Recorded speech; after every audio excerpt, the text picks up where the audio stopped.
Hello everyone, you are watching CS by Faisal and we are on our pre-release material series for paper 2 and variant 2. So we had just completed task 1, which was calculating the price to park with and without a discount. Now moving on to the task 2, we have to calculate the daily total, and it is an extension of task 1. So after asking the user what day he came, and after asking what was his arrival hour, and then asking what time will he leave, and then how many hours will he stay, and then after asking if he had a frequent parking number or not, and checking if it was not, we calculated a price, right? But that was for one user. That was one particular user. A parking system can have as many as 100 people parking in that parking lot one day, for one day. So what we need to do is that by the end of the day, we need to calculate how many sales did we make. So in the pre-release, it is written that we need to extend task 1 to keep a daily of total payments made for parking. The daily total is zeroed at the start of the day. So we will be declaring a daily total variable. For the simulation, each customer inputs the amount paid. So what happens is that we will tell the user that this is the amount, this is the dollars that you have to pay, and that amount that the user will pay, he will be asked to input it. Please give your amount here, please pay your amount. So a user will enter a value that must be greater or equal to the amount displayed. So if I am charged for $50, I cannot give $40. If I give $40, then it will be in a loop, and the loop will then ask me again to input my payment, because I cannot give a lesser amount for my payment.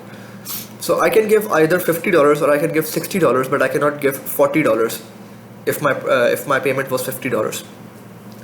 There is no change given.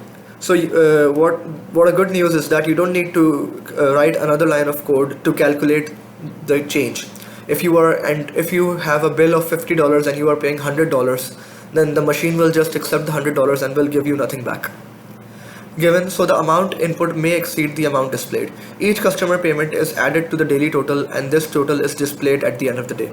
So what I said is that this is an extension of task 1. So this will actually be starting from this repeat loop. All of the things for a particular customer will be repeated until a day ends. So this is the very first loop, which is nesting all these other loops from here till here. Now that we have task 2 is, so the loop that I started from line 1 will be ending over here. This will be my last thing if I want to end my day and calculate my daily total.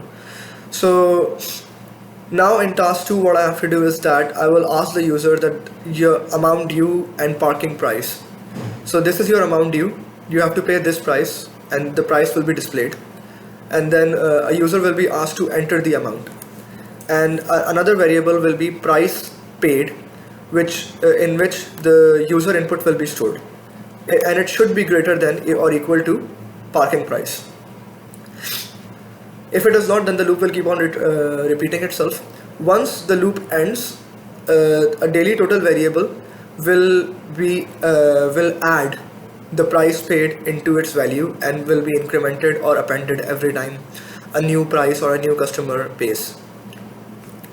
And now when it's done, then a complete transaction for one customer has been completed. So the computer will ask, press any key to enable another user data, use other than exclamation key. Let's change exclamation to N, capital N for no. Press N key to end the day. So if the user choice is another variable, is equal to N, then what will happen that we will see the sales for the whole day and our daily total will be displayed.